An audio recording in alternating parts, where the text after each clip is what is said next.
love is in me, in my life, in every song that I sing.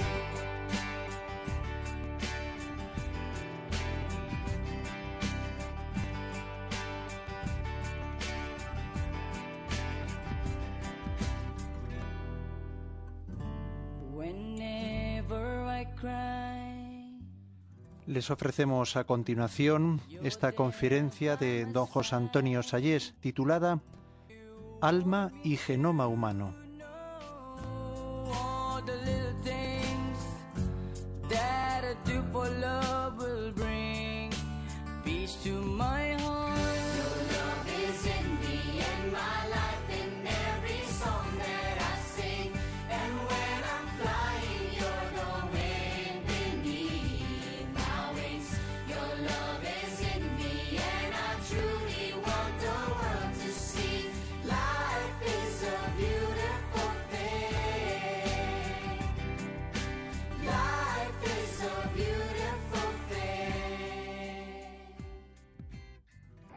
Como sabéis, la charla se titula Genoma humano y alma.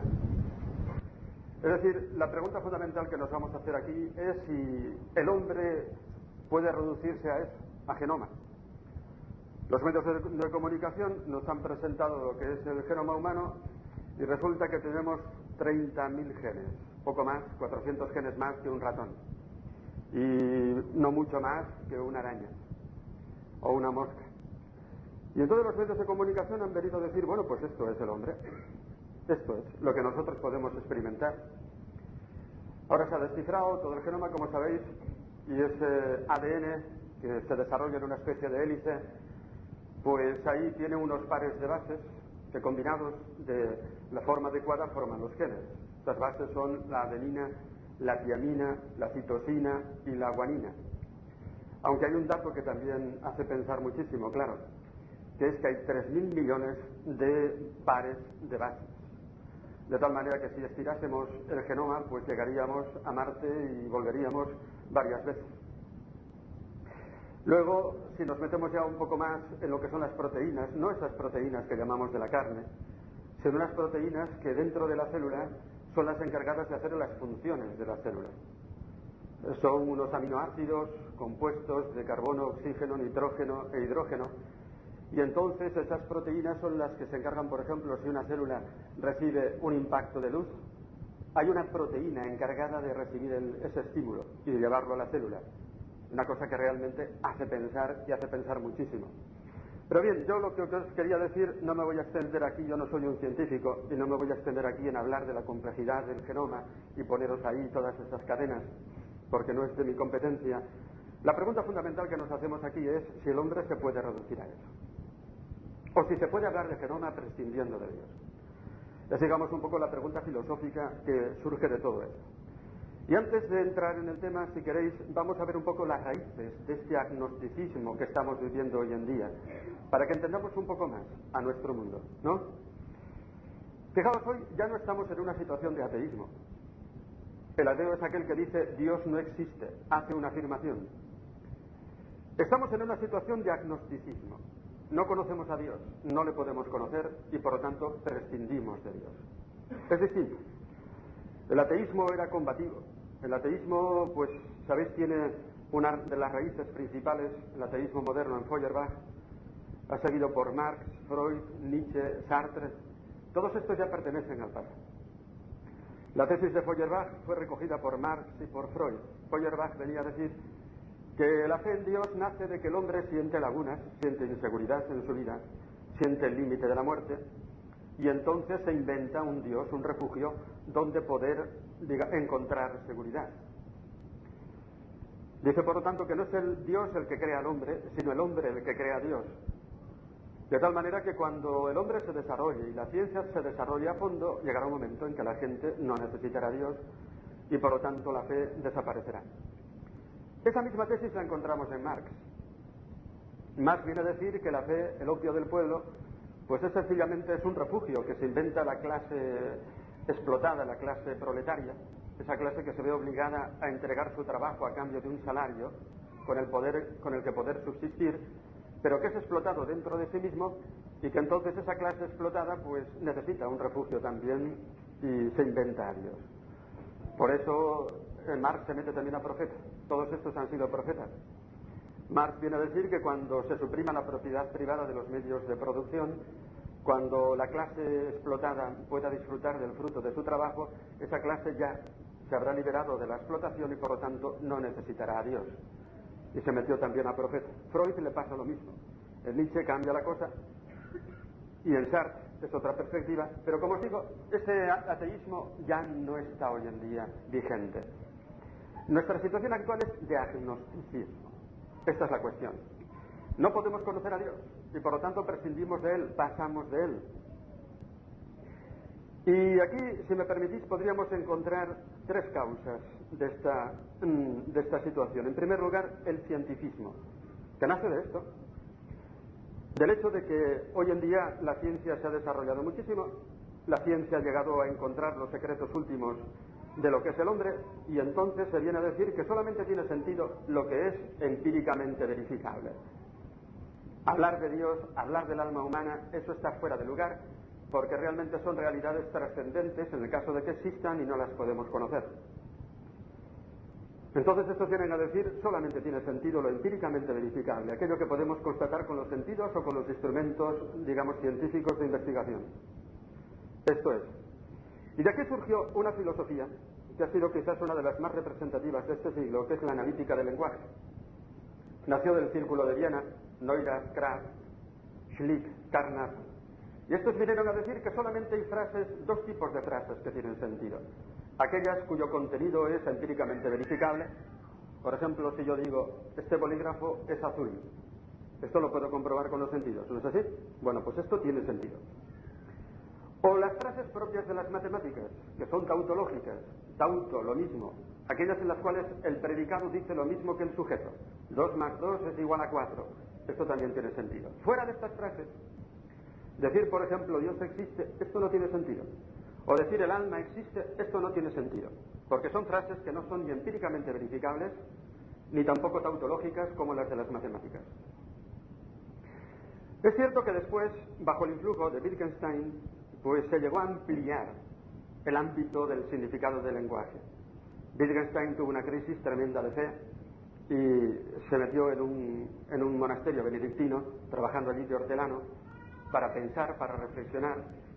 Y este hombre escribió por fin su último libro, Investigaciones Filosóficas, y vino a decir que realmente pues ya no se puede reducir el lenguaje a lo que se decía en el Círculo de Viena, que hay que ampliarlo. Y entonces habla de los ámbitos del lenguaje, juegos de lenguaje, Sprachespiele. Dice que hay distintos juegos de lenguaje. Uno es, por ejemplo, el de las matemáticas. Es un lenguaje muy característico que está ahí y que tiene sentido porque está legitimado por el uso. Los matemáticos realmente utilizan esas palabras y dentro de ese contexto, de ese juego de lenguaje, tienen sentido. Está, por ejemplo, pues el lenguaje del fútbol. Si nos metemos a leer, no sé, una crónica de deportes, nos vamos a encontrar ahí con términos como córner, penalti, árbitro, que son términos que están consagrados por el uso y que por lo tanto tienen sentido dentro de ese ámbito. Y entonces se dijo también que efectivamente hay un lenguaje religioso, eso no se puede negar. En nuestro ambiente religioso se habla de Dios, se habla de pecado, se habla de más allá, y eso tiene sentido, porque de hecho es un lenguaje que está legitimado por el uso. Pero ojo, eso no significa que Dios exista.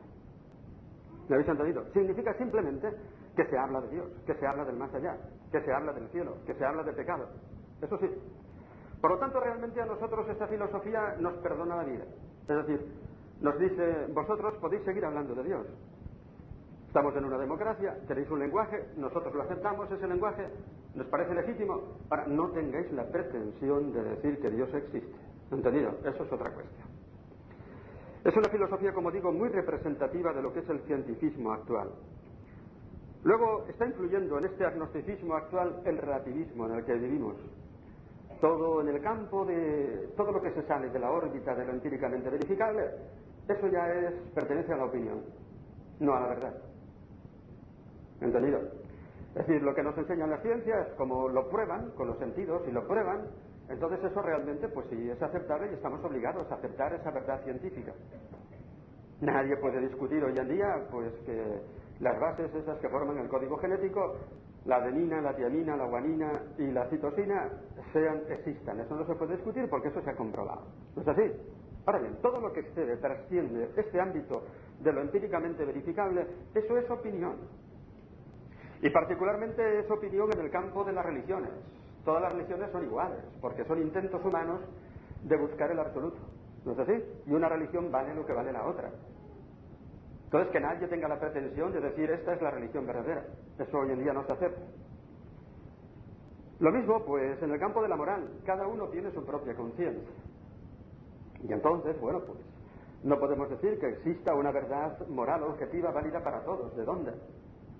Si no fundamentamos nuestras aserciones, no las fundamentamos en lo empíricamente verificable, que eso es una verdad, la científica, que se impone a todo el mundo, pues hablar de que existe una verdad moral, un bien o un mal trascendentes, eso ya es opinable.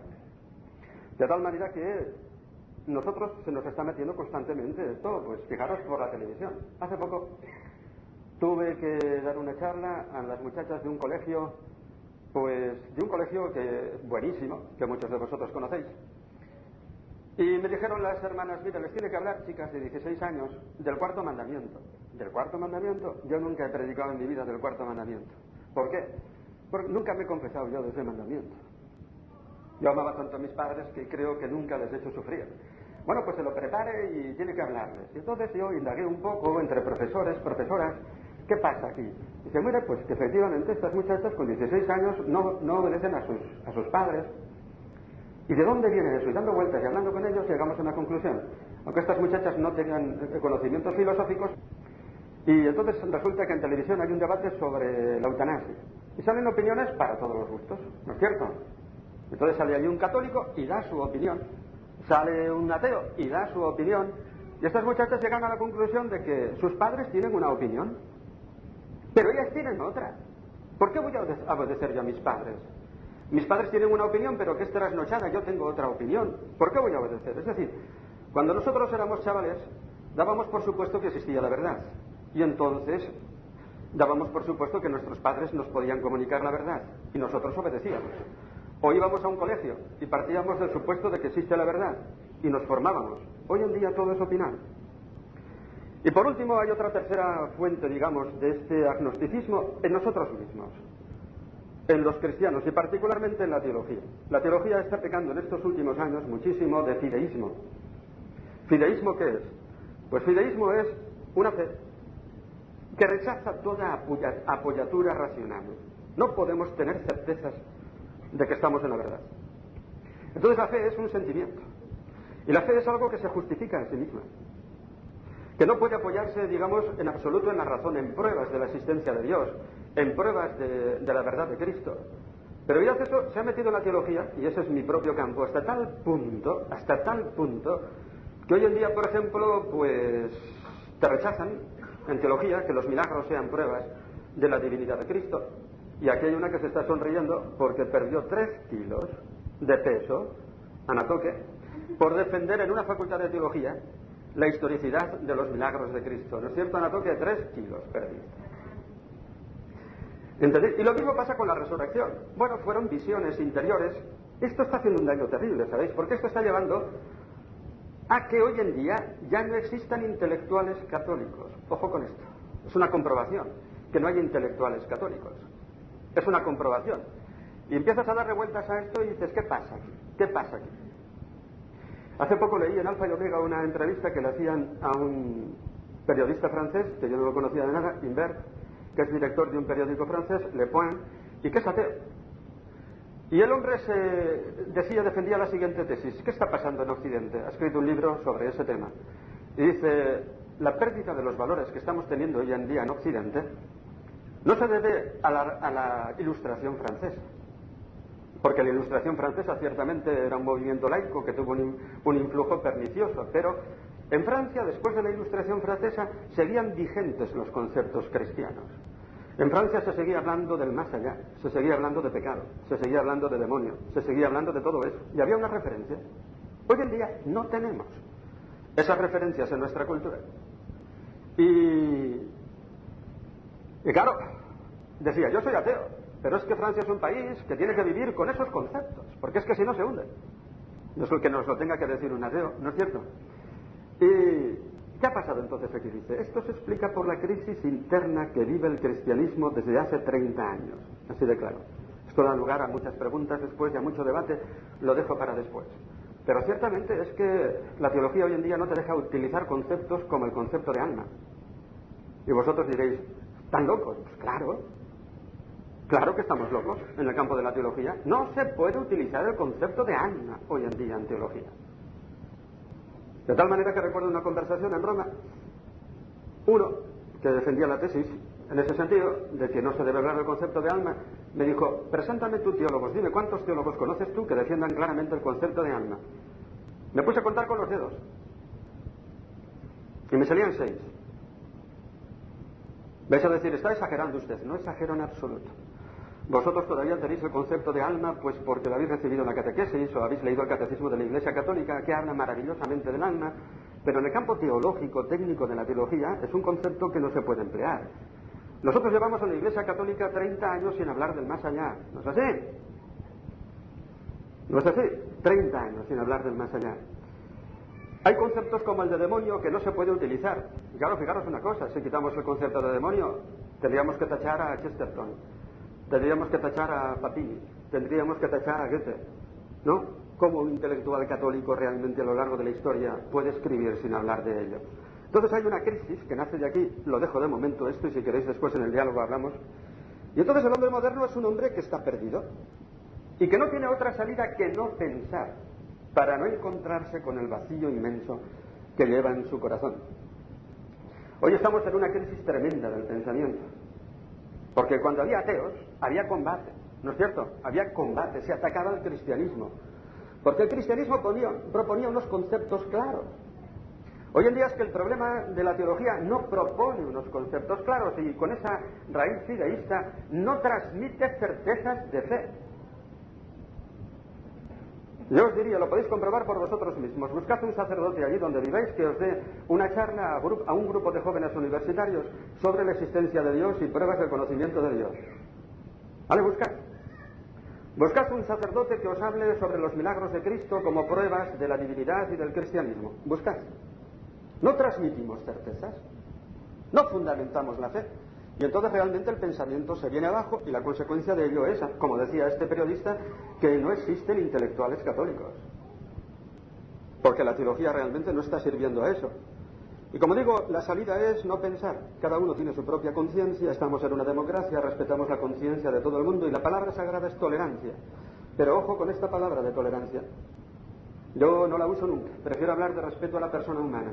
¿Por qué? Porque pienso que la persona humana tiene una dignidad sagrada en virtud de la cual yo le tengo que respetar siempre y no utilizarla como instrumento de mis fines. Pero la palabra tolerancia significa otra cosa, significa todo vale, porque en el fondo nada es verdad. Y pobre aquel que pretenda decir que existe la verdad. Y me remito, por ejemplo, a lo que ha ocurrido con la Dominus Jesus, ese documento de la Congregación de la Fe, de Ratzinger, en el que otra vez volví a insistir en que existe la verdad en la religión. La única iglesia que Cristo ha fundado es la que subsiste en la Iglesia Católica y no tenemos otro nombre en el que podamos ser salvo que es Cristo. Se arma un follón terrible, pero en el campo de la teología. De tal manera que hubo una recogida de firmas entre teólogos, 73 teólogos, entre ellos Hans Küng, Leonardo Boff, que sonarán, pero de esos 73, 43 eran españoles. Y esos son números, no son opiniones. Ayer Paloma Gómez Borrero hablaba un poco de la existencia de la enfermedad de la Iglesia española, comparándola con la italiana, etcétera. Paloma Gómez Borrero no conoce lo que es el campo de la teología. En el campo de la teología hay una crisis tremenda. Bien, pues entonces dicho esto, vamos a entrar en el tema. Ya nos hemos ambientado un poco. Ahí está el genoma, que es una maravilla. Y eso también tendremos que tratarlo. Y también tendremos que hacer una reflexión filosófica sobre el genoma humano. Pero la pregunta ahora que nos hacemos es esta. ¿El hombre se explica solo por el genoma? Y aquí yo me atrevería a hablar pues desde el punto de vista filosófico. No necesito ser cristiano para dar una respuesta a esto. Y hay que responder desde el punto de vista filosófico que en absoluto se puede explicar el hombre solo por el genoma. ¿Por qué? Porque el hombre tiene una serie de operaciones espirituales de las que carecen los animales y que exigen que en el hombre haya también un principio espiritual, que no se ve. Pero es que tampoco las operaciones espirituales se ven. ¿Entendido? Vamos a hablar un poquito de ello. Empezamos por la libertad. Es un concepto sagrado de nuestra cultura actual. ¿Se puede explicar la libertad por el genoma humano? En absoluto. ¿Por qué? Porque libertad significa autodeterminación. Yo me determino a mí mismo a ser sacerdote o a no serlo. Vosotros os determináis a vosotros mismos a casaros o no casaros. ¿Qué quiere decir esto? Que si nos determinamos nosotros, no estamos determinados por los genes que hemos recibido de nuestros padres. Los genes nos pueden condicionar, positiva o negativamente, eso sí. Somos guapos o feos de acuerdo con los genes que hemos recibido de nuestros padres. Tenemos mayor o menor salud de acuerdo con los genes que hemos recibido de nuestros padres. Nos condicionan muchísimo, muchísimo, pero no nos determinan, me determino yo. Decir libertad, por lo tanto, significa decir que hay algo que va más allá de la genética. Decir libertad es decir espiritualidad, es decir alma. Hay un fenómeno que todos conocéis, el fenómeno de los gemelos, no los mellizos. Los gemelos son los que provienen de un solo óvulo que se ha dividido, de tal manera que tienen el mismísimo código genético. Los dos tienen que ser niños o niñas, porque tienen el mismísimo código genético. Pero cada uno de ellos tiene la experiencia de tener un yo absolutamente único, radicalmente irrepetible, absolutamente original. ¿No es así? ¿De dónde viene esta conciencia del yo? Esto le ha llevado a un científico norteamericano, Eccles, a convertirse, porque él empezó a hablar de alma. Esto no se explica por la genética, y el alma le llevó a Dios. Luego hablaremos el camino que recorrió. Eccles, premio Nobel de Medicina en Estados Unidos. Entonces, ¿de dónde viene esa experiencia del yo? Yo recuerdo que cuando era niño, tenía 7 años, ya sabía leer. Entré por primera vez al cementerio de mi pueblo, y allí hay un monumento a los caídos en la guerra. Todos los nombres, desde la A hasta la Z. Yo los leí todos y llegué a uno que se llamaba José Antonio Sayés. Ahí va. No es fácil, porque Sayés con Y no es fácil, ¿no? Sayés con ella sí. Entonces fui a mi casa y le pregunté a mi madre, mamá, ¿quién era uno que se llamaba José Antonio Sayés? Y me dijo, era un tío tuyo, que lo mataron en la guerra. Pero yo ya sabía una cosa, que no era yo. ¿No es cierto? Porque mi yo es absolutamente irrepetible, radicalmente original. Bueno, pues esa misma experiencia la tienen los gemelos. ¿De dónde viene esa experiencia? De la genética, no. Otra prueba de la existencia del alma, la pintura. Me llevó una vez José Ignacio Molilla, que está ahí, a ver las cuevas de Santimamiña, cerca de Guernica. Estábamos allí y te vamos a enseñar unas cuevas en las que ha existido el hombre primitivo. Fuimos allí. Y efectivamente allí nos enseñaron en la pared pintadas figuras de caballos y de bisontes. Hay que concluir, lógicamente, que haya existido el hombre, ¿no?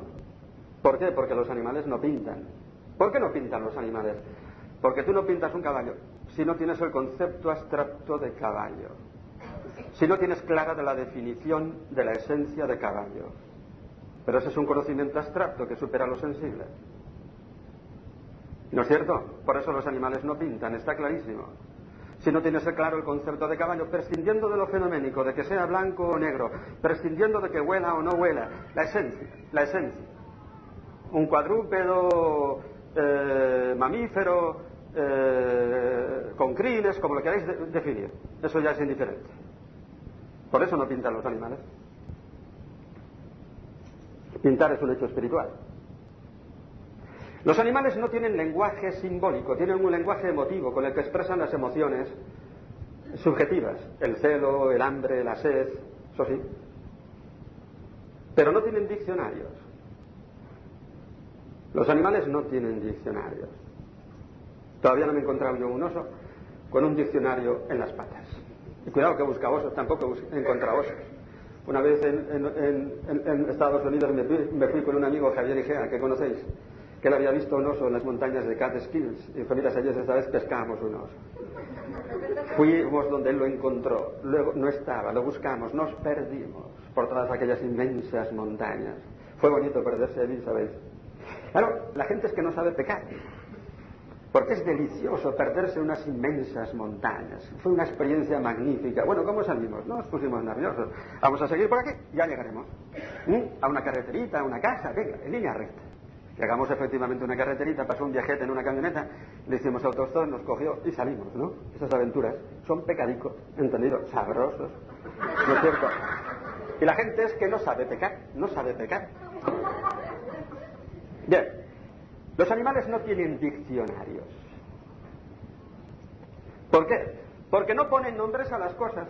¿Y por qué no ponen nombres a las cosas? Porque no captan que hay cosas. Nosotros ponemos un nombre a esto porque previamente hemos captado que aquí hay una realidad. ¿No es así? Aquí hay una realidad que distinguimos de nuestro yo. Y a esta realidad, porque tiene tales características, porque tiene tinta dentro de un depósito y es capaz de escribir, le llamamos bolígrafo. Muy bien, le ponemos el nombre de bolígrafo. Ponemos nombres porque aquí hemos captado que aquí hay una realidad. Esto es el lenguaje simbólico. Esto también es un hecho espiritual. ¿Por qué? Porque fijaros bien, nosotros tenemos conocimiento sensible, como los animales, por supuesto, pero es que nosotros captamos la realidad en cuanto tal. Y cuando yo digo aquí hay una realidad, en ese momento prescindo de todos los caracteres fenomenológicos que pueda tener. Prescindo de que sea blanca o negra, que huela o no negra, afirmo la realidad en cuanto tal. Y afirmar la realidad en cuanto tal es un conocimiento trascendente que va más allá de lo fenoménico. ¿Os dais cuenta? Lo captamos con la inteligencia, no con los sentidos. Inteligencia viene de intus legere, leer por dentro. Y eso es inteligencia, leer por dentro. Y leemos que aquí hay una realidad. Y hacemos unos conceptos abstractos que no tienen nada de sensible. Afirmar la realidad es afirmar que existe, nada más, pero nada menos. Eso los animales no lo hacen. Los animales tampoco tienen progreso. ¿Por qué? Porque al no captar la realidad y la esencia de las cosas, no pueden captar las leyes que gobiernan las cosas. El progreso cae cuando nosotros llegamos por abstracción a conocer las leyes que rigen las cosas. Por ejemplo, este bolígrafo cae.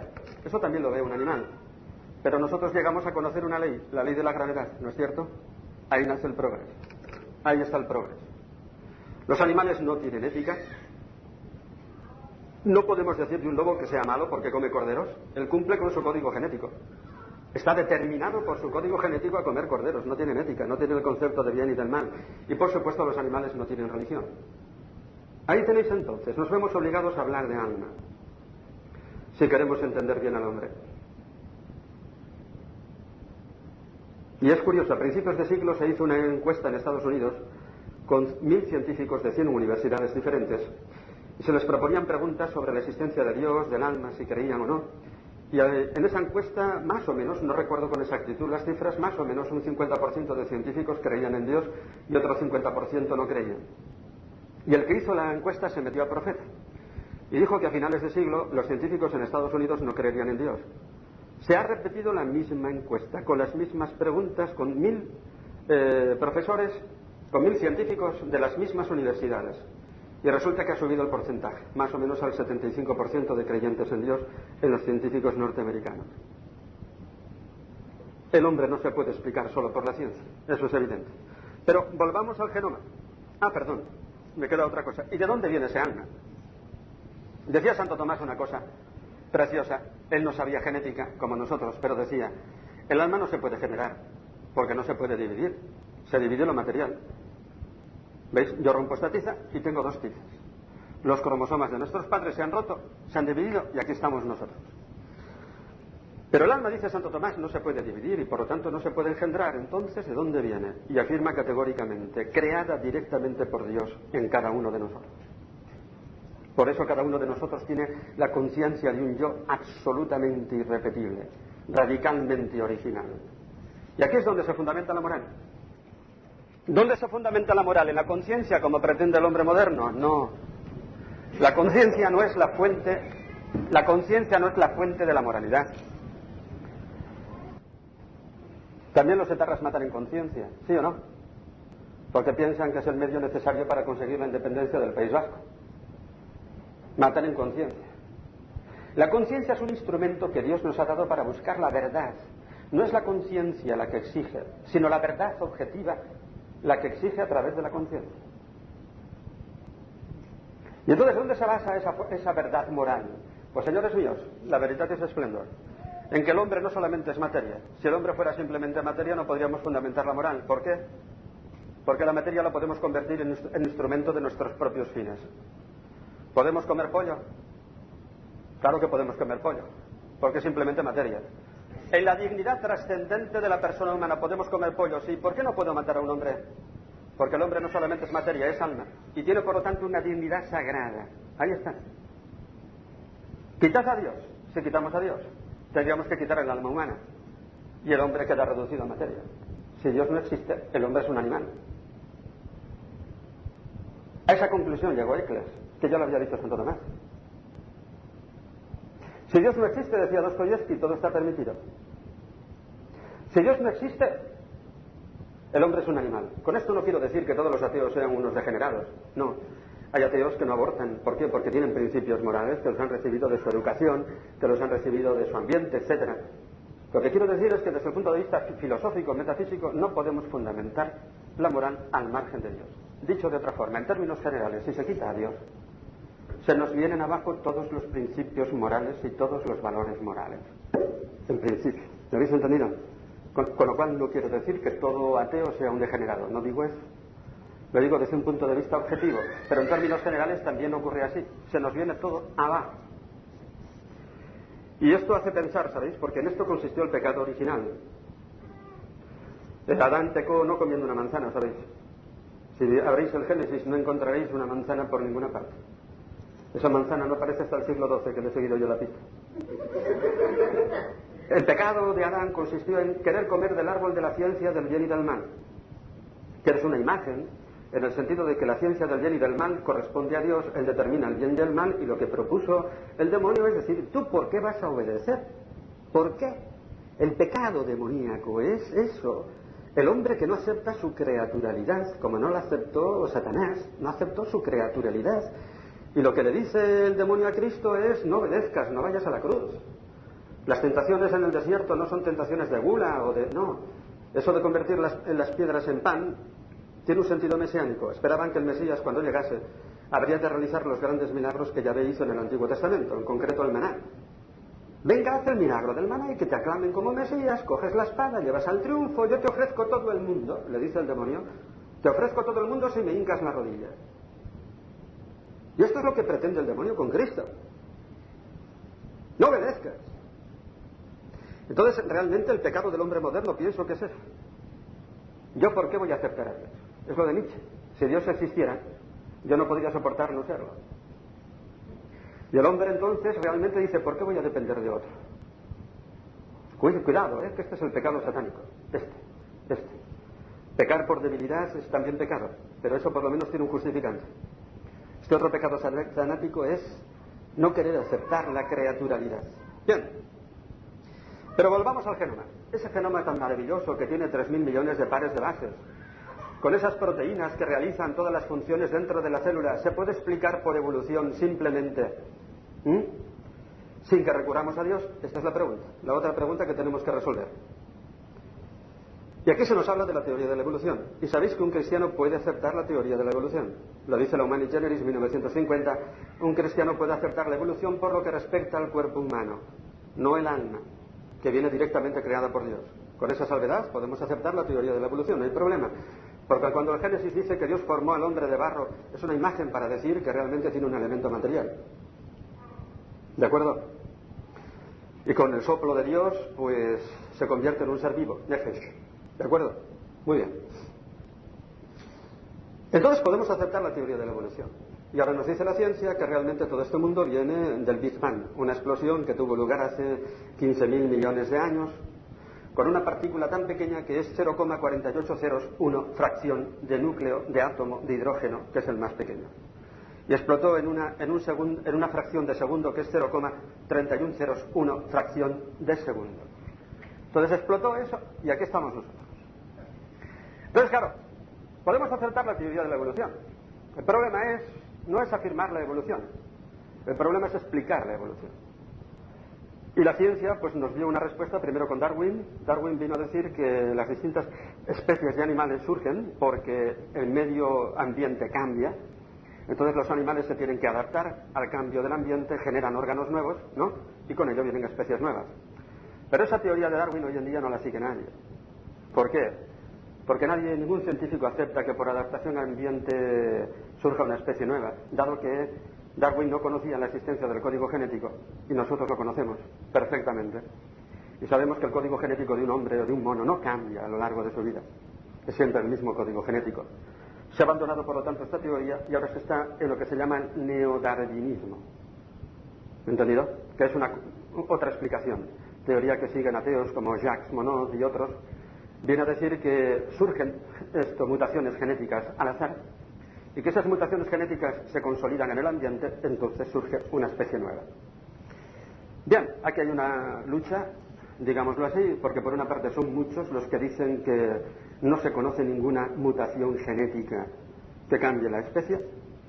Se han hecho experimentos a fondo con una mosca que se llama la Drosophila melanogaster, que ya no tiene la culpa de llamarse así, es la mosca del vinagre. Y esta mosca resulta que tiene muchas mutaciones genéticas periféricas desde hace 45 millones de años que lleva de vida. Han hecho experimentos, bombardeos de fotones, y lo que han conseguido es pues cambiarle la longitud de las alas, el color de los ojos, pero siempre la misma mosca. Ya la han dejado en paz, porque realmente no han conseguido cambiar el código genético. Pero creo que honradamente tenemos que dejar abierta la puerta a que un día la ciencia pueda explicar la teoría de la evolución por mutaciones genéticas. Dejamos la puerta abierta, ¿de acuerdo? No hay ningún inconveniente. Y que sigan haciendo experimentos y que consigan un día explicar la evolución. No hay ningún inconveniente. Y estemos abiertos a la posibilidad de que un día, por mutaciones genéticas, puedan explicarnos la evolución.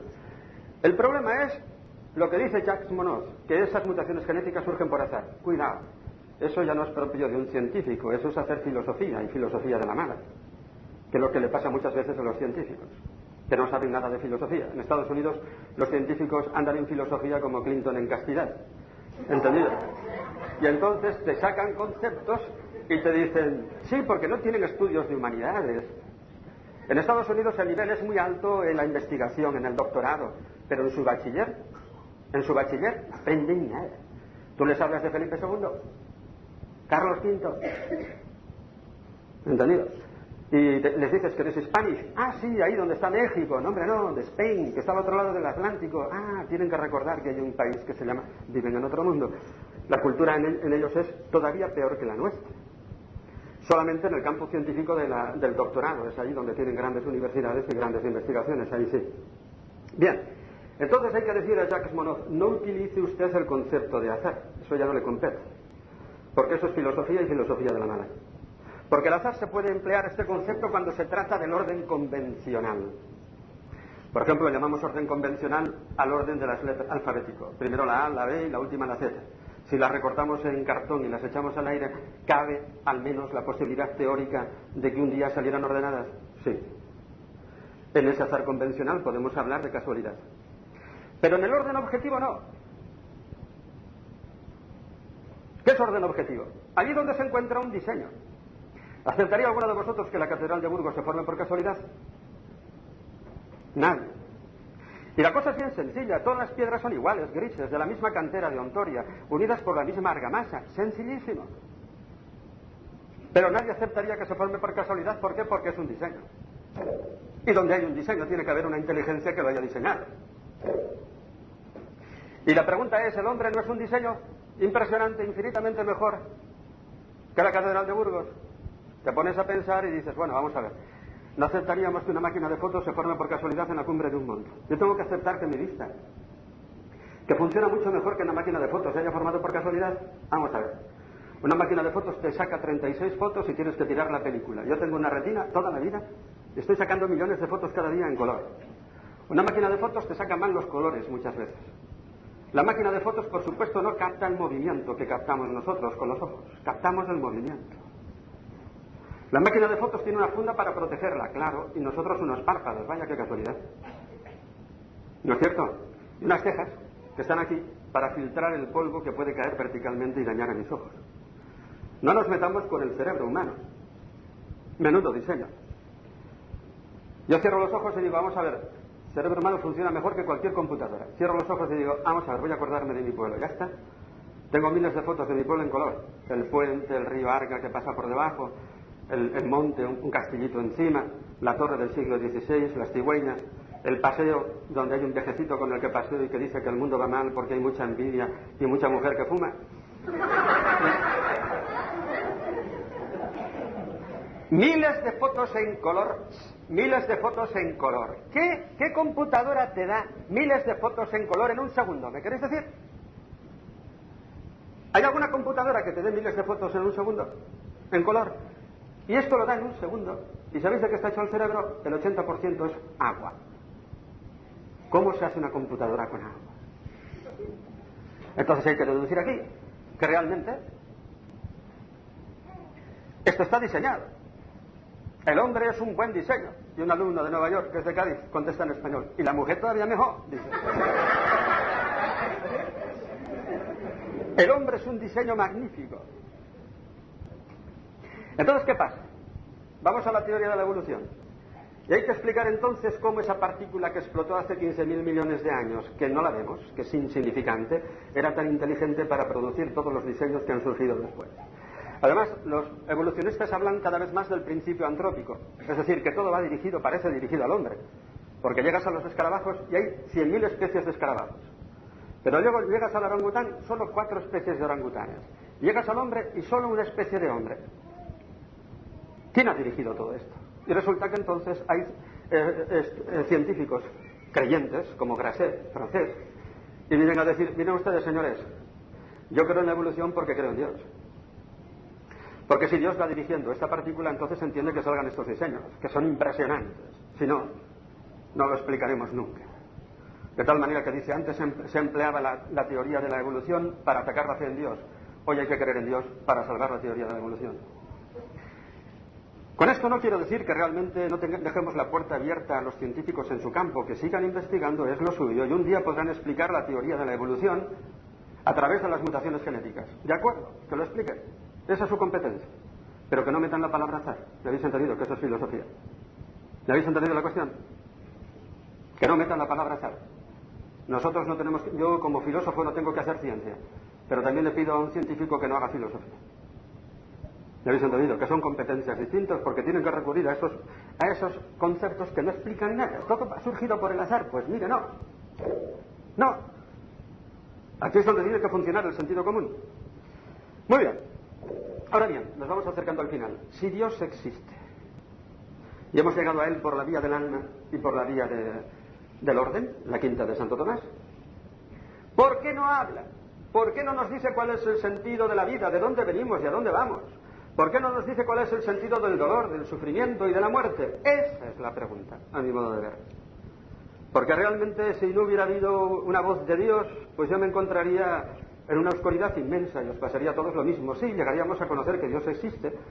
Pueblos paganos han creído siempre todos en la existencia de Dios, pero con mezcla de errores, cayendo en el politeísmo y en otros errores. En todo caso, si fuéramos grandes filósofos, llegaríamos a un Dios único, como Platón. Pero Platón ni siquiera llegó a la idea de la creación. ¿Lo sabíais? Esa idea es judeocristiana. El concepto de creación es cristiano. No nos engañemos, ningún filósofo había llegado al concepto de creación, ni Aristóteles ni Platón, ni al concepto de historia, ni al concepto de persona, que eso proviene del cristianismo. Es impresionante cuando te das cuenta de que los grandes conceptos de la filosofía han surgido no de la filosofía griega, sino del cristianismo. El concepto de persona se tuvo que inventar para dar cuenta del misterio de la encarnación de Cristo y de la Santísima Trinidad. Tuvieron que inventarlo. No existía. El concepto de historia tiene una raíz judeocristiana. Para los griegos, la filosofía es la naturaleza. Y como la naturaleza es cíclica, ahora nos vamos a acercar a la primavera, luego llegará el verano, pues entonces piensan que la vida del hombre es cíclica y hablan del eterno retorno. ¿No es cierto? No tienen el concepto de historia.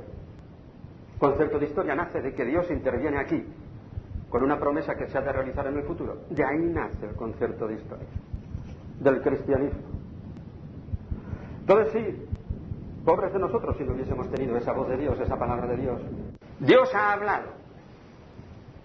Esa es la gran noticia. ¿Cómo? Por medio de su Hijo encarnado, Cristo. Palabra de Dios hecha carne. Y esta es la gran noticia. Y esta es la gran noticia. Y ciertamente, pues aquí tenemos que decir un par de cosas que la Dominus Iesus ha recalcado. Que no todas las religiones son iguales. Las demás religiones son los intentos humanos de buscar a Dios. Van de abajo arriba. La nuestra va de arriba abajo. Es Dios que nos habla para salvarnos. Y podemos presentar las credenciales de esta religión, de esta verdad. No podemos aceptar el fideísmo, según los evangelios. No podemos aceptar el fideísmo. Jesucristo dice, si no me creéis a mí por lo que yo os digo, al menos creedme por las obras que yo hago y que jamás nadie ha hecho entre vosotros. Nicodemo le dice a Cristo, Maestro, sabemos que vienes de Dios porque nadie puede hacer las obras que tú haces. Y el ciego de nacimiento dice, cuando lo echan de la sinagoga, dice, vamos a ver, vamos a pensar un poco. Yo era ciego de nacimiento. Jamás he oído decir que un hombre le dé a la vista a un ciego de nacimiento. Por lo tanto, el que a mí me ha curado tiene que venir de Dios. Ahí están los milagros de Cristo. ¿Sabéis una cosa? Todavía no he encontrado una razón auténtica que pueda tirar la historicidad de los milagros de Cristo. Me he encontrado con prejuicios. El prejuicio fideísta que viene del protestantismo y que ha influido enormemente en la teología católica. Pero eso es una teología enferma, eso no es lo que dice la Biblia.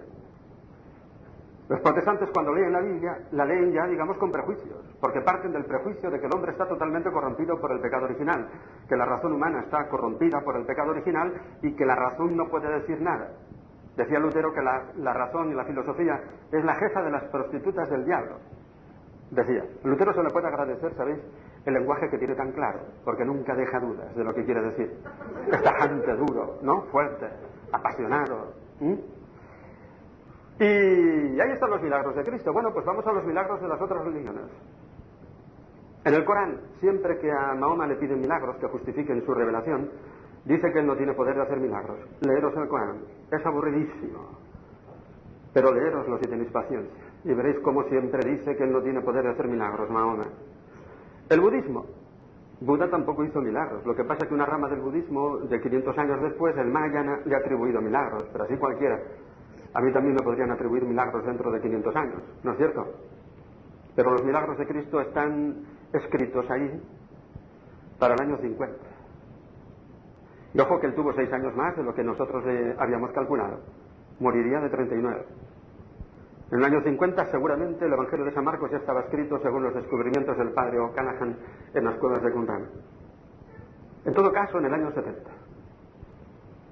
Vivían todavía todos los contemporáneos que habían visto los milagros de Cristo. Se escribieron en ese tiempo, con detalles. Y sobre todo el gran hecho de la resurrección. Cuando San Pablo se entera que los corintios no creen en la resurrección de los muertos, pega un puñetazo y dice, de esto no se discute. Porque si los muertos no resucitan, tampoco Cristo ha resucitado. Y si Cristo no ha resucitado, vana es nuestra fe, vana es nuestra predicación. Y somos los más idiotas de todos los hombres porque estamos todavía en nuestros pecados. Pero ahí va la lista de las apariciones. Apareció primero a Cefas, luego a los 12, luego más de 500 hermanos, luego a Santiago, por fin a mí que soy el aborto, el último que ha llegado al cristianismo. Ahí va la lista. El cristianismo puede dar la lista de las apariciones. Sí, pero fueron visiones interiores, te dicen ahora los teólogos. Para hablar de visión interior, los apóstoles tienen un término técnico, saben griego, y utilizan el término de Joram.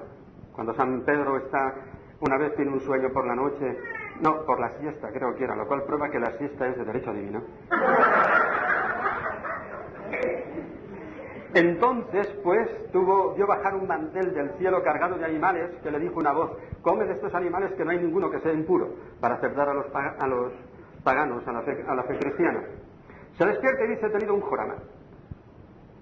San Pablo, cuando habla de sus visiones, de sus éxtasis, dice un jorama. Esta palabra no se emplea nunca para hablar de las apariciones de Cristo. Se emplean verbos como faino, faneró.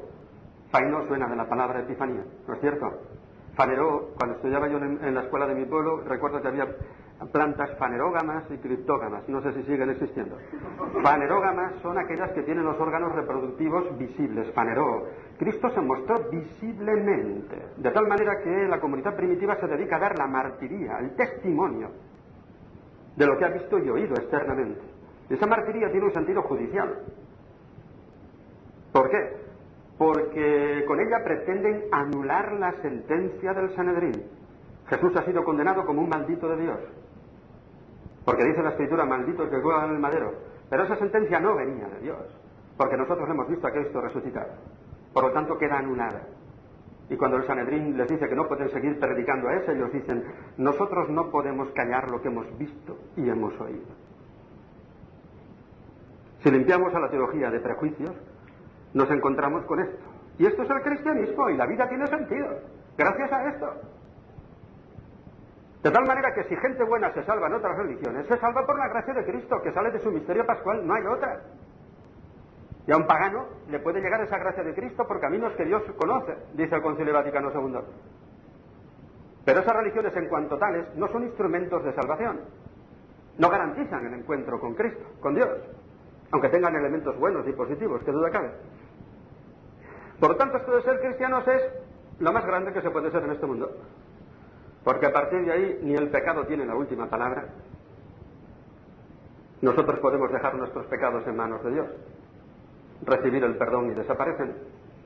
El sufrimiento no tiene la última palabra y la muerte no tiene la última palabra. Y esta es la grandeza de ser cristiano. No tenemos otro nombre en el que podamos ser salvos. Cuando paso del Atlántico, pues en 2 ocasiones me he encontrado con 2 señoras y una se acerca, nerviosa, y se le ve que tiene miedo de coger el avión, ¿no? ¿Qué tiene miedo usted, señora? Se acerca porque te ve de cura. ¿Tiene miedo? Pues sí. ¿Y qué pasa? ¿Que usted, que señor cura, no tiene miedo? No, señora, no. Yo estoy confesado.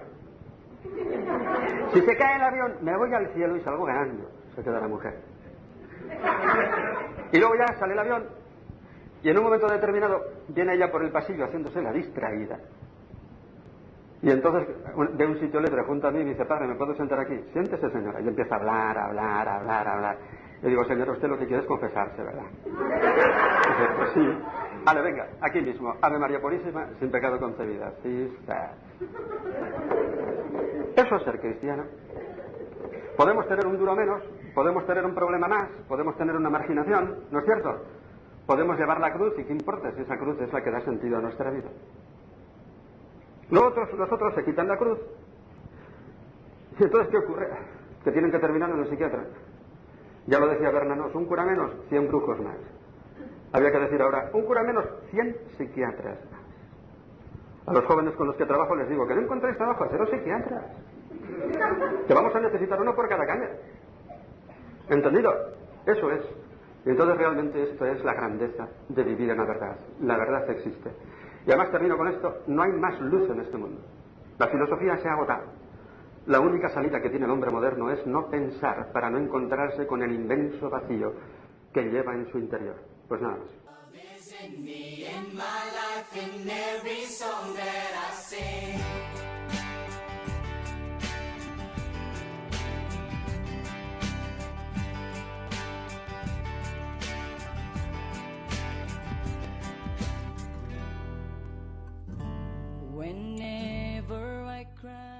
Les hemos ofrecido la charla de don José Antonio Sayés titulada Alma y genoma humano. And you want me to